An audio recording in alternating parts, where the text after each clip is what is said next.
الداخل اليوم تستقبل جلالة الملك محمد السادس في أجواء احتفالية وطنية متميزة. حشود كبيرة من أبناء هذه المدينة ومنتخبيها وأعيانها وشيوخ قبائلها اصطفوا في هذه الصفوف في انتظار الضيف الكبير لجهة وادي الذهب القويرة وحاضرتها مدينة الداخلة، وكلهم بهجة وسرور بزيارة جلالة الملك محمد السادس.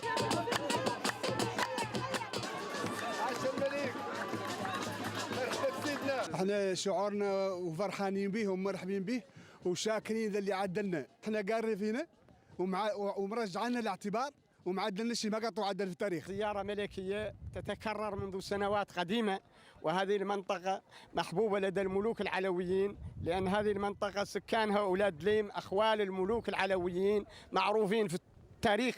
شعورنا بهذه الزيارة طبيعة الحال شعور استثنائي نظرا لأهمية التاريخية لهذه الزيارة، والتي تدل على شيء إنما تدل على الاهتمام الخاص الذي يوليه صاحب الجلالة محمد صلى الله عليه وسلم لهذه الجهة ولساكنتها، وبالتالي نحن طبيعة الحال نثمن هذه الزيارة، ولا يراودنا أدنى شك بأنها ستكون لها انعكاسات إيجابية إن شاء الله على مستقبل الساكنة. شعورنا كيف شعورنا دائما، احنا قبيلة أولاد ليم مرحبين بالملك، حل أهلا وسهلا وحل مرحبا به هو وبعائلته باللي جاي معاه، وقد طباتنا وجدادنا اللي رحبوا به في الماضي، وحتى نحن أحفادهم وأولادهم مرحبين به في جهة وادي الذهب القويرة ترحيبا لا يعد ولا يحصى.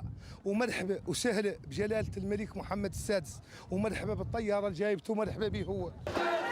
محطة جلالة الملك محمد السادس اليوم بالداخلة هي عربون محبة وجسر للتواصل لجلالته مع ساكنة المناطق الجنوبية للمملكة، سيما وهي تعد مناسبة هامة ومحطة وطنية للتواصل مع ساكنة هذه الربوع.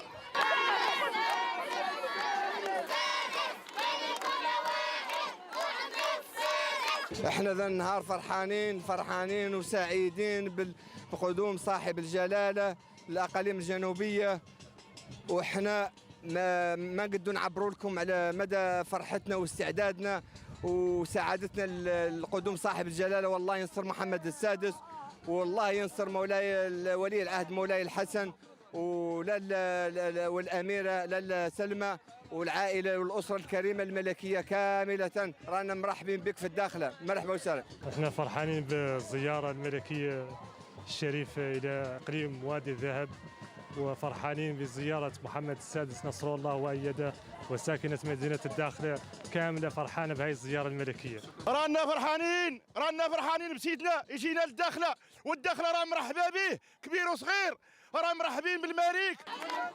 عبر التاريخ كان ولا زال لساكنة جهة وادي الذهب القويرة ارتباط وثيق بالعرش، هي اليوم تجسده على أرض الواقع في هذه الزيارة الميمونة لأمير المؤمنين جلالة الملك محمد السادس.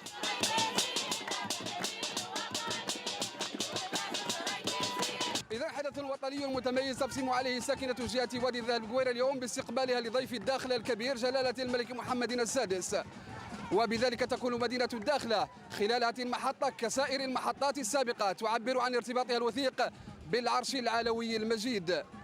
محمد المصطفى خيا والحنفي بيبة لقناة العيون.